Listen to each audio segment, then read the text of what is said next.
Hello everyone, welcome to back my channel. I hope everyone is having a wonderful day. Before starting the video, please go ahead and hit the subscribe button.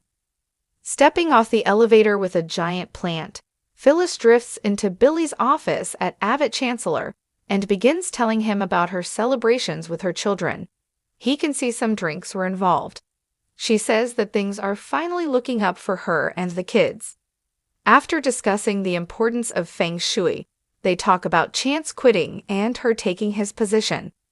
Phyllis says he was a great cop, but that doesn't really translate to the corporate world. He can't skirt the edge of right and wrong the way they need to. She's been thinking of the happiness trifecta, and what would make her really happy is if they brought her son back into the company. Billy's considering it, but they have bigger things to focus on at the moment. He offers to drive her back to the club. She needs to put her plant in a wealth corner before they go. Billy and Phyllis sit at the bar at the athletic club, and she continues to gush about how much she wants to celebrate her son getting a job.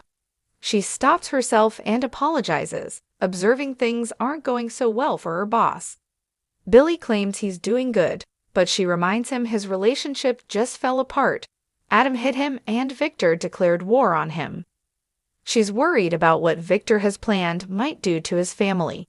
He admits it could get tricky for Johnny and Katie, but it's their grandpa gunning for the fight, not him. Phyllis reminds him that Victoria offered to buy him out and avoid the fight. He says this isn't about money.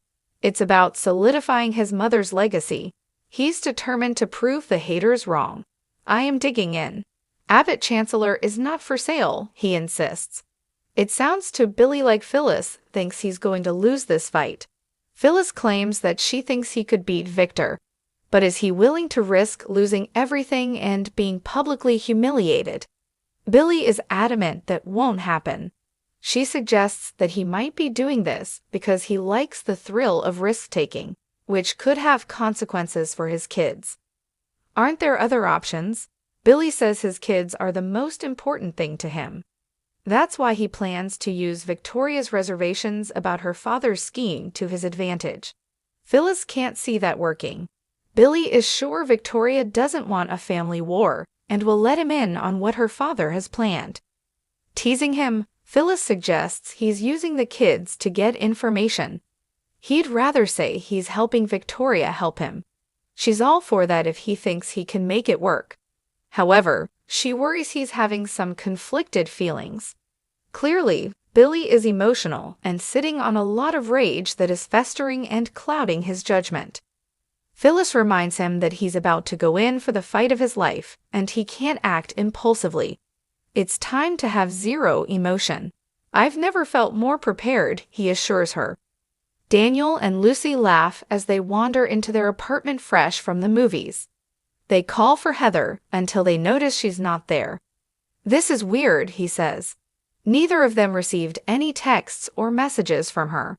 Lucy assumes she's gone to get bananas for breakfast. Her dad decides to try calling Heather to find out. At Sharon's place, she flashes back to tossing Heather's corpse into the water before walking down the stairs to join Nick and Mariah. They don't want her to feel like she's under a microscope and just want to help any way they can. Sharon apologizes for her recent behavior. She's been in a really bad place and didn't know what was wrong with her.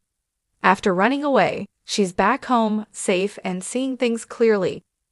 I so appreciate all your support, she tells them. Nick is glad she came back. Mariah asks where she went and what she did. Announcing she owes them the truth, Sharon starts to choke up. Sitting down, she explains that she left because she was desperate and felt confronted constantly. The pressure was too much and she felt like she might lose control completely. That was terrifying, so she did what she had to do. Sobbing, she tells them how sorry she is. Her head is still spinning and she hasn't figured it all out. It seemed like she was doing the most logical thing. That's why she confessed. Confessed to what? Asks Nick. Sharon explains that she made a confession to Cassie. She visited her grave and told her all that's happened since they lost her. It made her reflect on her life. all the grief and guilt she's felt since the accident came out. Nick assures her she's not to blame for what happened.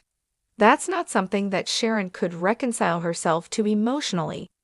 Those feelings festered and resulted in some dark choices. Talking to Cassie helped her come to terms with things for the first time in a long time.